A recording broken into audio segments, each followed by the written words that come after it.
Ow, that hurt my hand. All right, hello everybody. My name is Stacy, and I am here today to give you a quick headstand tutorial.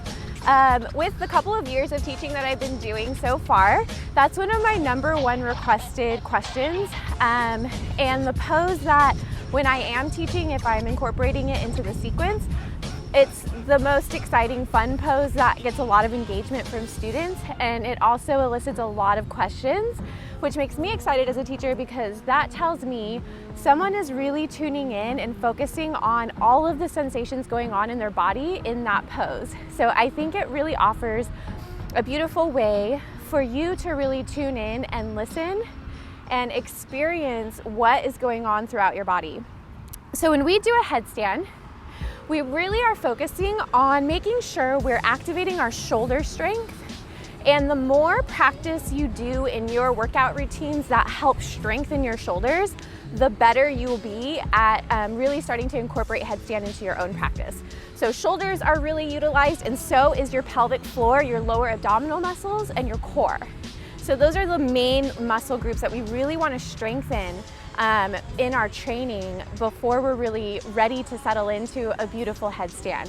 Now, your headstand is not going to be perfect the first time you try it, so it's going to take lots of practice.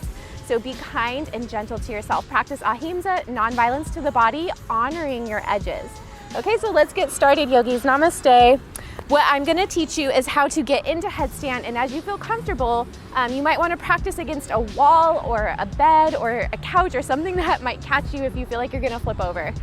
You could always put a bunch of pillows or something soft behind you in case something like that happens. But if you're really strong in your core and your shoulders, you'll probably at least get your legs off the ground and tuck your knees in. So what you'll want to do is be on your shins to start. And then what we'll do is bring our elbows right underneath our shoulders, and we'll come onto our forearms. And when we come onto our forearms, we're gonna interlace our fingers and open up the palms to create this cup that will really support the back of our skull. Okay, so when our head is on the ground, the hands are interlaced, elbows are underneath the shoulders, and we're supporting our skull as we press our shoulders back. Okay, the crown of the head is what we're putting onto the ground. All right, which is a beautiful crown chakra grounding technique. So when you're in headstand, you might say to yourself, I know, because that's our affirmation for our crown chakra. That's just a little added bonus if you want to go there. If not, that's fine. So here we go. We'll put our forearms down, interlace the fingers, open up the palms. And then we'll tuck our chin toward our chest, roll the crown of the head to the earth. Ground that down.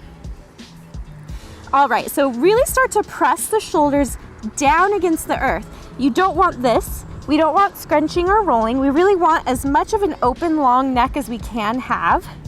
And we're gonna press the shoulders back.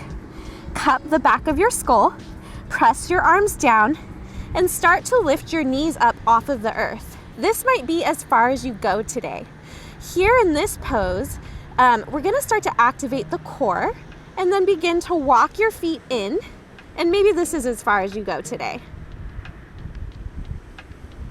From here, if you're ready for more, really scooping in your lower abdominals, activating your pelvic floor, pressing the earth away, start to draw one heel up to your glute, okay? Now, if you're feeling nice and strong here, here's the third key part. We really need our hips to get into alignment with our shoulders. So we're stacking our hips over our shoulders. If the strength in the shoulders is there and the core is really helping, start to float the other heel up. This might be as far as we get today. Please do not jump into your headstand. Okay, from here, if you're feeling nice and strong, take a break if you need it, by the way. But if you're feeling nice and strong, we're stacking the hips over the shoulders, activating the core, no banana backing, stay strong in the spine as much as you can, and start to extend the legs up high to the sky. Stay with your breath, point or flex your toes, and we're just really finding that balance and alignment in the body. Using the core, pressing the forearms down, supporting the skull, and breathing. Beautiful, yogi. From there, you can start to have fun with your legs.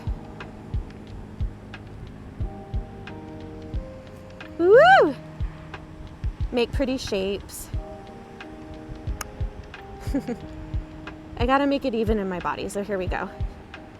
Oh, that feels good. All right, and as you come down, you'll try to, again, use your core to gently set one set of toes down or bend a knee in, extend the foot to the earth, and then meet me in child's pose if you haven't already or you're not already there.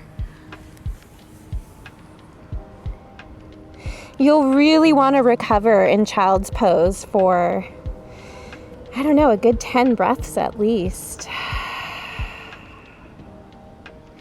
Now, really be kind. Let the body restore here. You will probably feel a sensation in your mid to upper spine through the neck. So this child's pose offers that relief. Really kind of decompressing all the weight that was being pressed down to the crown of the head and finding that extension again as you breathe, inhaling deeply to lengthen, exhaling to soften.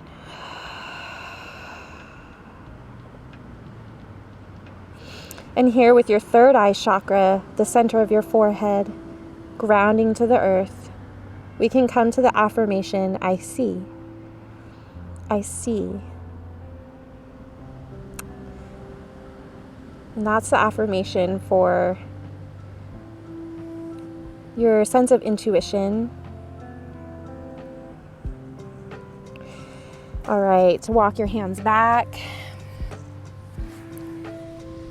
And hopefully you've done it. Namaste, yogis. Have a great day.